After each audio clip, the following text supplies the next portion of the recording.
everybody, welcome or welcome back to the channel. My name's Nicole and this is Dusty Book Sniffers, and today we're here for another chitter chatter of a Women's Prize for Fiction book of the 2025 long list. So let's get started.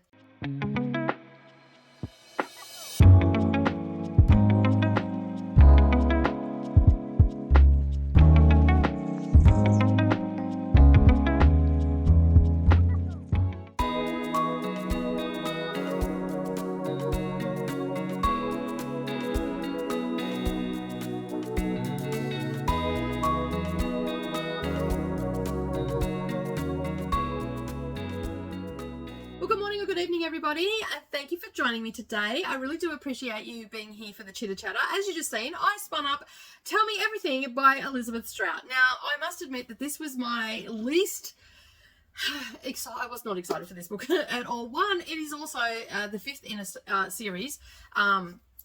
So yeah, so there's that. And having now read the book,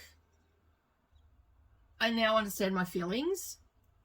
Now seeing that, I did not look up about what this book was about or anything.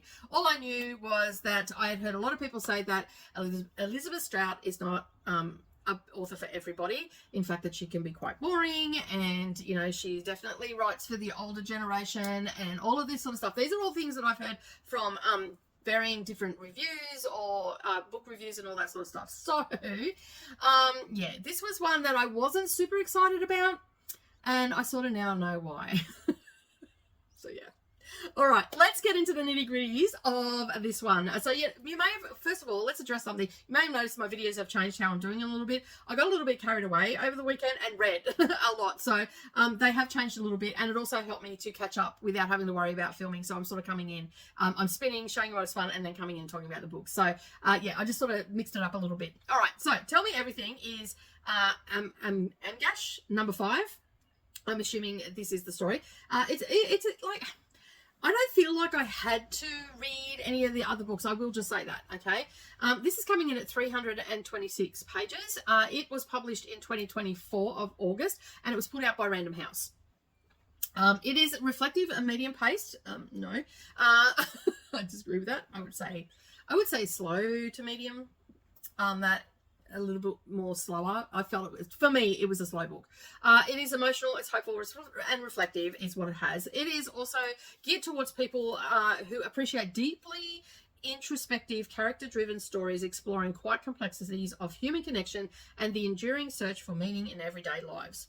Okay, so that pretty much sums it up, and that's sort of what made it a little bit boring. So let me paint you a picture, okay? Autumn in Maine, and the town lawyer Bob Burgess has become enmeshed in an unfolding murder investigation. And I'm just going to leave it at that because there's no point. I don't even think I can hype this up at all. I do apologise to the people that love Elizabeth Strout because you're probably not going to like this review. Okay, I'll just say that from the get-go. I'm not going to be mean. I think her writing was fine on that. I just felt like the story was a little bit... so yeah. As I said, we're in autumn. We're in Maine. We have Bob Burgess, which just seems to be the main character, and we also have Lucy, who is a writer. And yeah, she's a writer. He's a lawyer. She's a writer. And Olive, I think her name was, calls upon Lucy because she has a story to tell.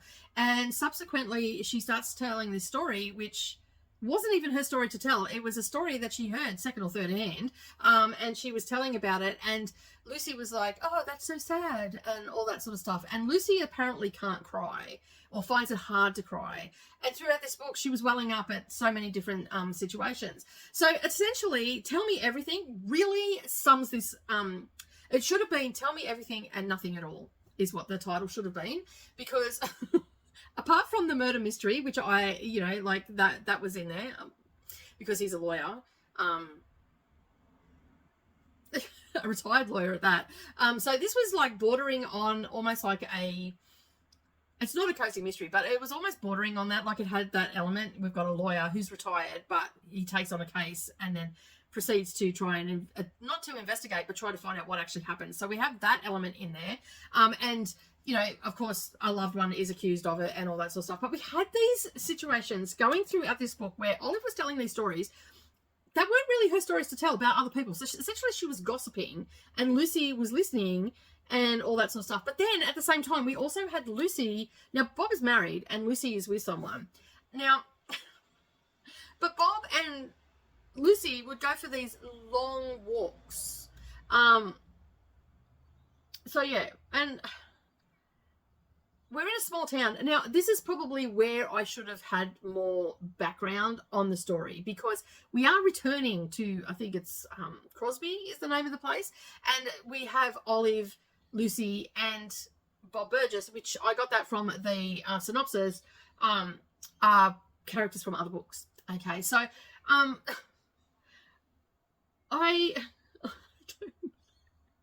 don't know what to do with this book and how to do it. Right now, as it stands now, I feel bad about rating this book as it is. But you know what?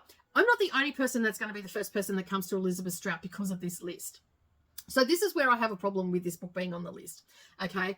The book, as I said, it should have been titled Tell Me Everything and Nothing at All, because I didn't feel like I got anything. But the underlying theme in this book was friendship, also a sense of loneliness with some of the characters, and, you know, lives that have been lived but have never really been told out in the open. And that's sort of what Olive's thing was. And she's telling these stories of these lives that have been lived, and Lucy is like, how sad is it that these stories have never been told? So that's sort of that. So you get that, you know, this sadness about lives that are being lived and you don't really know them, and some of these lives are invisible and all that sort of stuff, right? So I get that. I get all of that. But why I have a problem with this being on the list is because it's book number 5, and I'm not the only one that's going to come to the list and come to Elizabeth Strout this way. So my question is, why would you put book 5 when a lot of people like to read these lists, not just from Booktube, I'm talking about people out in the real world as well, that I know that come to these lists and read them. Why would you put book number 5 on so that people then would have to go and read 4 books to get up to speed with who these characters are? So 2 things could have happened here. That either there was absolute crap that was submitted to the long list, to the initial list that they had to pick from, or Elizabeth Strout, because she's well known and a Pulitzer Prize winner, ended up on the list by default. I know, right? Controversial. Should I be saying that about the judges and all that sort of stuff? No, I think I should be able to say that without any ramifications and all that sort of stuff. But this to me is a mainstream book, and I understand that there's always going to be mainstream books on there and whatnot, but in the past there have been such compelling books that have been on the Women's Prize for Fiction, you know, and winners as well. So, you know, we've got Ruth Ozeki, we've got, you know, Alicia Fack. Like, these books were, Alicia Fack was left off for this. Like, come on. And that was a great book. So, you know, and then, you know, last year's Brotherless Night, you know, that was a wonderful book. You know, Bandit Queens, I'm a fan. Trespassers, even though I didn't like it. Trespassers, and, you know, Western Lane, I didn't like that book either, but they were still good books. They were still worthy of being on there. Wandering Souls, that I don't hear anybody ever talking about. You know, all those books have been, just in the last couple of years, have been on the list. And then we get this, and my question is why? And this is not a book that's going to make me pick up more of Elizabeth Strout. If anything, it's going to make me avoid anything that Elizabeth Strout's commented on or anything like that, because it was just so lackluster. It was just a meh book. It was essentially a book that you might pick up on a whim at the library. I did, like, the only thing that the only redeeming thing on this is the murder mystery in this, and that's probably because I like murder mysteries. Okay, I like trying to solve it. I like trying to, but even that, I read it, a character came into it, and I went, that person did it. And that, so, like, it was like, there was no impact at all from this book for me, and I'm so sorry, and I do mean that from the bottom of my heart. I am so sorry to the people that love Elizabeth Strout, and I wanted to like this book. I wanted to have something, you know, great to say about it, going, you know what, I'm going to pick up this author, but this book did not want me to go and pick up. But as a gesture to my really good friend who loves Elizabeth Strout and says that Elizabeth Strout is an automatic buy and favourite author, I will endeavour to pick up more of these books, because I may end up coming back and going, hey, you remember that review I did? I now get it. So I'm going to leave it open. I haven't rated this book. I think we all agree that I'm not going to put it on the on my predictions list for the short list, but I will think that this is probably going to be maybe end up being on there. You heard it here first. So I do apologise to those people that love Elizabeth Strout. I'm sorry, this one just wasn't for me, but I don't think it's Elizabeth Strout's fault. I think that this lies purely with the selection committee, because the simple fact is, like, as I said, either there was absolute crap to choose from and this was the better of the crap, and I'm sorry, but that's just how I feel about it. I just think that, after, and there's even like other authors, Ali Smith had a book out, like, maybe they weren't submitted. I don't know. I don't know what the criteria was, but I just feel like that this was such a lackluster book. It doesn't deserve to be on a long list. It's, for people that love Elizabeth Strout, they're going to run out, they're going to buy it, they're going to enjoy it, they're going to absorb it. They've been in this community for a while and all that sort of stuff. But yeah, even the synopsis, like, I didn't read the synopsis, just reading the synopsis, I feel like it's a cozy mystery. That's what it's not, but that's what I'm feeling like. They've got the small town vibe, trying to make it cozy. We've got these friendships, we've got this mystery, we've got all this stuff happening. So yeah, but anyway, I'm just going to leave it at that, because I'm not going to rate this book, because if I was to rate this book right now, it would not be nice. Obviously, I'm going to have to rate it over on Storygraph and places like that, put a star rating. But I'm not going to rate it here. It's indifferent to me. So, it gets nothing and that. So I do apologise to all those that and I just looked at the thing, wow, 13 minutes I talked about a book that I didn't like. I'm going to get out of here and leave you alone, but just know that this was not my anyway. I hope that you're having a great day and you're reading a much better book than what I have just read. And while you're here, let me know, have you read this or read anything from Elizabeth Strout? Be nice in the comments. I don't want to trail out. Like, I know that I've just said that this was not great. This is not a reflection on Elizabeth Strout.